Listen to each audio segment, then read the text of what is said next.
guys, welcome to the latest episode of this Unbelievable Life. Today I have on with me Amy DeVries with the Isaiah 117 Project. And today she's going to tell us all about the organization, its mission, and how you can help. And just a quick aside with that, we are having a little bit of camera technical difficulties. So I am going to post this on both the YouTube and the podcast version, but just for those of you on the YouTube, we will be going in and out with the camera. So Amy, take it away. Good morning. It's great to be here.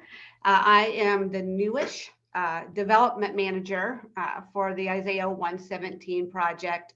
I've been in the role just a little over 3 months, and I'm excited to be here with you all to just share our vision and our mission, and to also clear up some confusion because there's a similarly named organization in the community. So as you may or may not know, Nikki and listeners, viewers, the Isaiah 117 project was founded here in the greater Evansville area in Gibson County by Marcia and Cam Lambert just 6 years ago.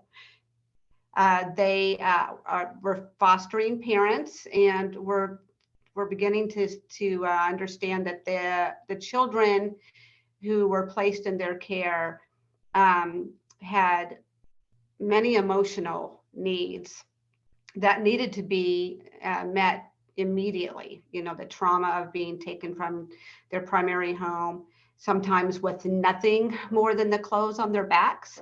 And oftentimes fostering families need to go out and find those items for the children. And Marcia and Cam believe that those children should have something ready and waiting for them when they're placed. And so it began with what we call Bags of Hope in just Gibson County in 2017. And since then has grown into an organization that's now in 11 counties in southwestern Indiana.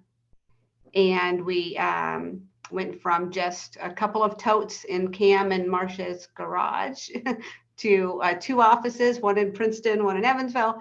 And we serve fostering families. And our primary goal is to help children transition into the fostering homes with as little disruption as possible, which we know that that's not possible, but we want to be able to provide resources for those families and for those children. So our mission is every child and family impacted by foster care matters. And we strive to meet the spiritual, physical, and emotional needs of fostering families and their children in now 11 counties. We believe that empowered communities who embrace every family and child impacted by foster care are stronger communities. And we believe that we are creating permanent, systemic, and generational change by reaching those children at the vulnerable ages and the trauma that they're experiencing, and doing our best to help foster families and primary families turn that trauma around with stability and love and support. Now, what are we doing right now?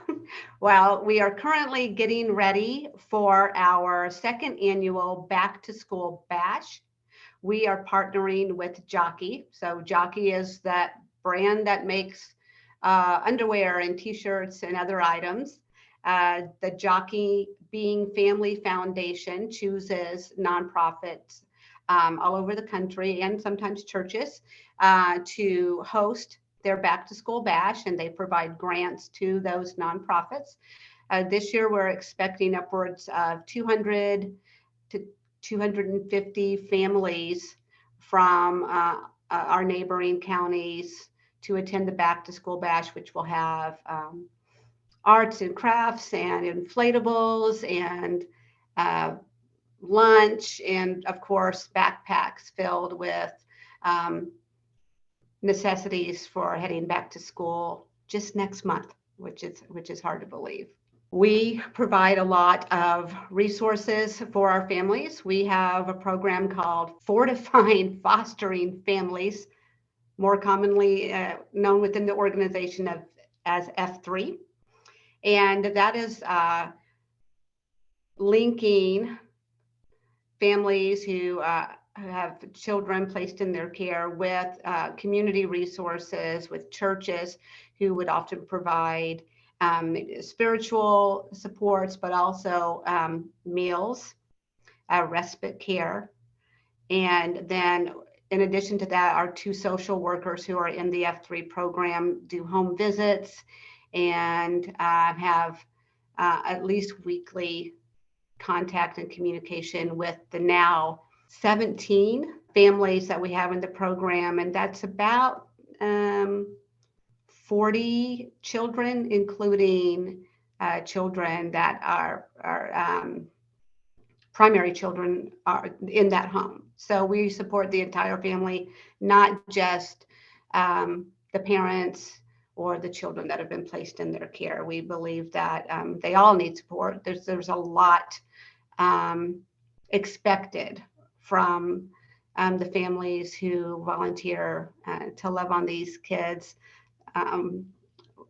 when they've been pulled from homes due to various situations. So what we need for the July 28th, and I meant July 29th. July 29th event, which will be at the First General Baptist Church here in Gibson County at 11 a.m. What we need some folks who would volunteer the day of the event. You'd have to have a background check, of course, but helping these kiddos and their families pick out the school supplies that they need, get them over to the various craft and game and play stations at our event.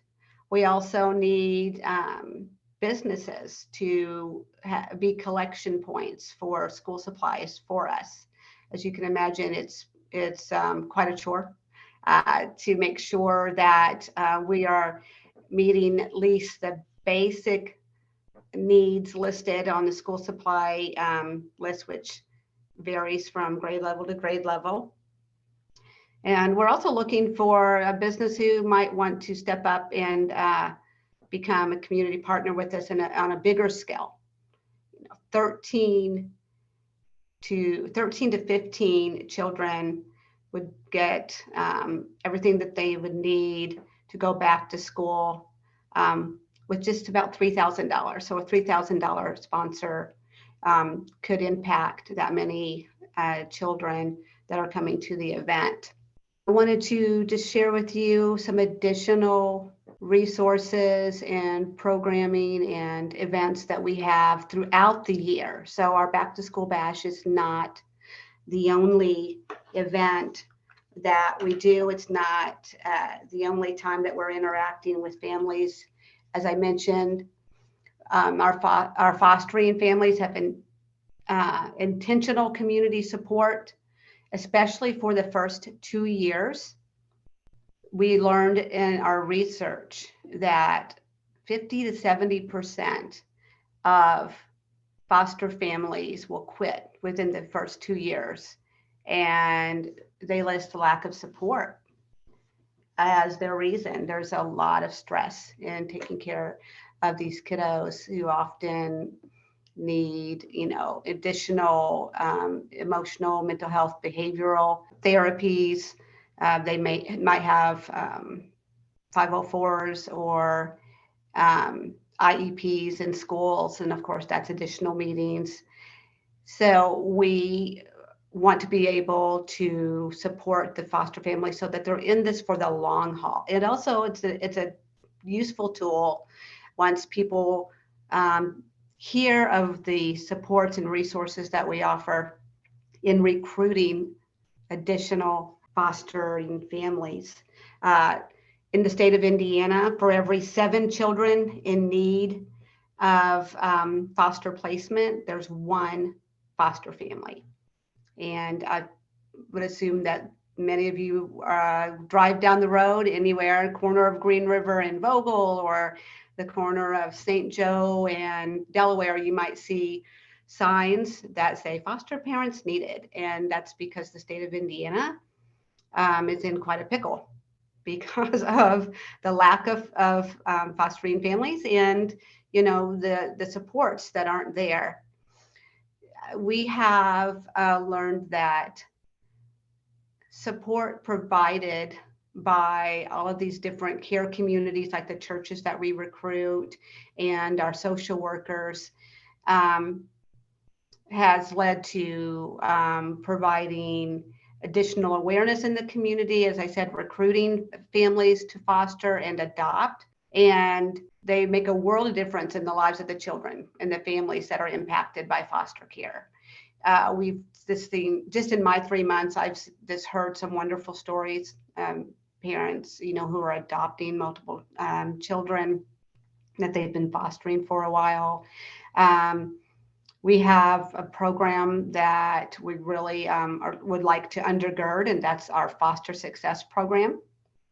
And many people may not be aware that education achievement is really low among youth who age out of foster care. So we created a scholarship program offered in partnership with Ivy Tech Community College and Oakland City University, along with the Wellborn Baptist Foundation. The Foster Success Scholarships are mentorships, which means we're partnering that student with a mentor who can promote, you know, just, you know, good work habits, study habits. They improve employment opportunities, and they also reduce the risk factors associated with the transition of young adults from foster care experiences. Upwards of 2/3 of young adults who age out of foster care will end up experiencing homelessness because of the lack of supports. So our scholarships include partnerships with on-campus resources, volunteer mentors, as I mentioned, and we provide material, emotional support, spiritual support, assistance to the scholarship recipients. And some of those scholarships range from anywhere from $2,500 to full room and board. And we don't skip out on the holidays. We have Easter Palooza and a Christmas Hopes and Dreams. We have donated Christmas gifts that really help support the foster families who, you know, are, yes, they receive a stipend from the state. In case anyone out there is wondering, well, I thought that the state of Indiana helps support these families. You're looking at about 20-something dollars a day. So if you're looking at, I know I can't feed a teenager for $20 a day, and you're looking at all of the other things it takes, you know, to support and raise a child. So our Christmas Hope and Dreams program, we help with financially with the fostering and kinship families. And also it's a shopping experience. It's not a handout. So they're actually able to shop for gifts for all of the children in their home at deeply discounted prices. So they get to pick out the gifts for each child in their home. I know many of us love to do things at Christmas time, and we might even pick a family and wrap gifts. These families get to pick out the gifts because they know the children better than we do. And that is just offering some dignity and some empowerment. They get to show their love and support the unique passions and likes of the children in their home. We provide each family with $100 to $150 or more buying power per child. That helps stretch their funds even further, especially if these kiddos, like I mentioned, have medical appointments and gas is expensive, right? And this is just another way of supporting families. Let them know we see you, we hear you, we support you, we value you and the children that you care for. Coming up in September, Nikki, is an annual Beauty for Ashes pageant. And this is a natural beauty pageant where contestants who really want to lead by example in their community and become a role model enter this pageant. And the winners, give back to the kids impacted by foster care. They bring awareness to, the need for foster families and supports, and that helps build a stronger community. We had actually a really interesting story about a contestant from some years back who won Beauty for Ashes. She had actually been placed in foster care for some time in her life. And she went on to the University of Evansville and graduated just May with a degree in social work. And she is our second full-time social worker in our fostering, I'm going to say that wrong this entire podcast, Fortifying Fostering Families, or F3 program. And she is a go-getter, she's dynamic, she's amazing, and we're blessed and just honored to have her with us because she has experienced what these kiddos have experienced, and who better to help support these families than a young adult who's been in the system, who knows what it's like to not necessarily have the supports or have folks who understand what it's like to be part of the system that admittedly needs some work. And that is something that we as an organization are committed to, is to becoming more deeply involved with these families and entrenched in foster care, so that we can learn more about what are the systemic needs of foster care in the state of Indiana. What do we need to change? And we know that many people have answers, but haven't built relationships with those families to find out really, what do you need from this? What do you need? And we're learning that as we provide some resources and support for families. I think that the events that we do are built in order to create a fun experience for the children and a sense of community amongst the families who are taking care of these kiddos. And that in itself is something that is just it's beautiful to witness for strangers who think that they're alone in this, and start meeting other families within the same county, or sometimes in a neighboring county, and become second family because they have these shared experiences and this desire to make a life more stable and hopeful for these kiddos. We have a lot of partners that we work with as well in the community. Borrowed Hearts, which is here close to us in our Evansville office. They provide necessities for families to come and get clothing, or even formula, bottles, beds, high chairs, those types of items for the children that have been placed in their homes.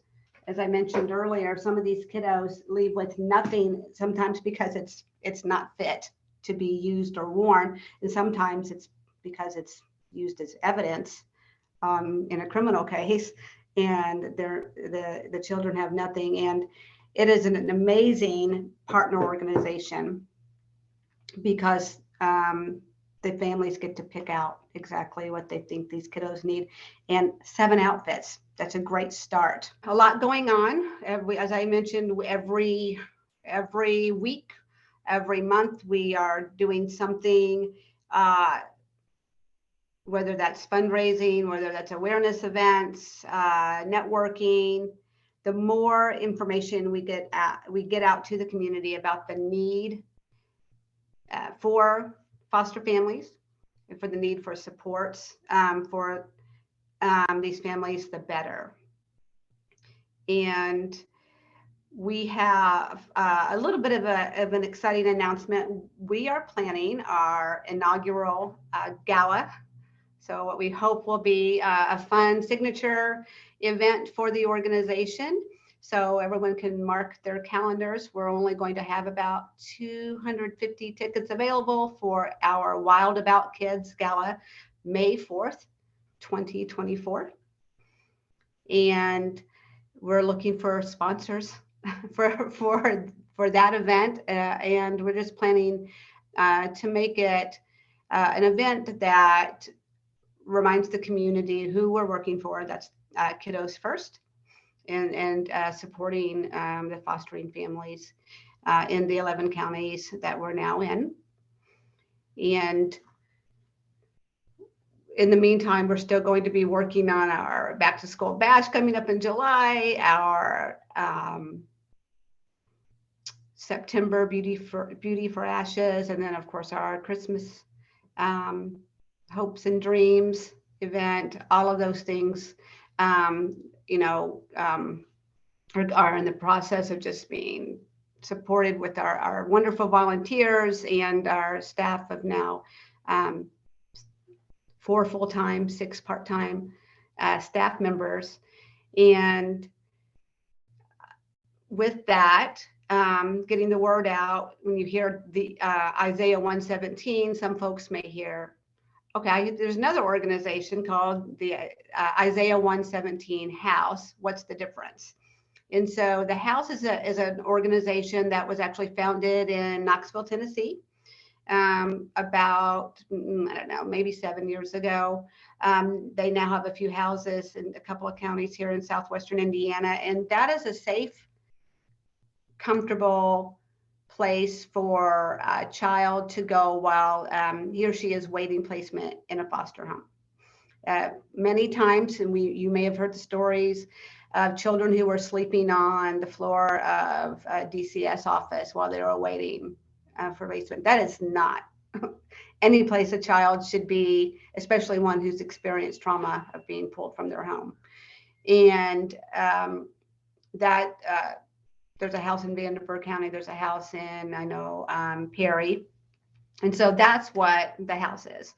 And so we are, after that placement happens, we're there for the children and the families, offering, as I said, the different supports that, and then one more fun thing that we do, and I can get some pictures available for folks, but there's some on our Facebook page, and that is our Dream Cycle program. And that kind of started right before the pandemic, and we really were made aware of the need during the pandemic. Children needed to get outside. We're on lockdown, so families and children needed some fresh air. And so with the partnership with Ivy Tech and with Toyota's been an amazing partner, we are able to provide bicycles for at least 100 children a year who get the safety gear along with it. And the folks at Toyota actually put those bikes together and make sure that they're, mechanically sound and ready for those kiddos to ride. And what we've learned is that it gives not only physical health improvements, right? They're outside, getting that vitamin D, getting the exercise, they're in some cases, learning to ride a bike for the first time. Um, but also it provides them with a sense of pride. This is something that's mine. And, they learn how to take care of it. Like my child had to learn, you don't leave your bike out in near the alley because it will be gone the next morning, right? And for older kids who might want to work, it's an opportunity for transportation, for them to get to and from work when it might be more difficult for a family that maybe has multiple children in their home to load everybody up and get somebody to work and back. We're really proud of that partnership, along with all of the other programs that we're doing. Some people might recognize me from my years in community organizing. I spent about a decade here locally as a community organizer. And one thing that was constant through that is that for every systemic problem, children are the most negatively impacted, whether that is addiction, mental health, lack of affordable housing, a food desert, um, any number of systemic and community problems. The children are the unwilling actors in these in this this big drama we call life, right? And if we can impact children early, then we are working with others to change the course of that child's life. They don't have to live in poverty. They don't have to follow in the generational mental illness. They can know that there's resources out for them. They do not have to continue in some of the negative paths that they had experienced before they got into more stable families, or their families got the help that they needed and they get to go back with their biological families, which of course is a win-win for everyone. So again, this is what our needs are immediately, is July 29th, 11 a.m. We can provide additional information if anyone wants to email Amy, AMY, at the Isaiah117project.org. You can go to our website, the Isaiah117project.org. You can find us on Facebook. And we are pretty good at making sure that everyone knows what's going on and what our needs are, or what the needs of the fostering community is. And we are always looking to add to our volunteer and our partner base, because it truly does take a village. And when we have such disparity in the number of families who are available to take these children, we want to get the word out that you just need to love a child. Just love a child, and just test the waters and see if you think that you might be the fostering parent that a child needs. We have some single parents, out there doing that, so it doesn't have to be, what many of us see as a traditional family. Take a look and see if you love children, if you want to change the course of a child's life, then look into fostering, and then look into what resources the Isaiah 117 project has for those families. Good deal. Well, Amy, thank you so much for being on today and for sharing how, your story of how you guys advocate for those families and for those children. If anybody has any questions or wants to learn more, definitely hop on the website or reach out to Amy directly. I want to thank everybody for listening today, and I want to wish everybody a blessed and wonderful day.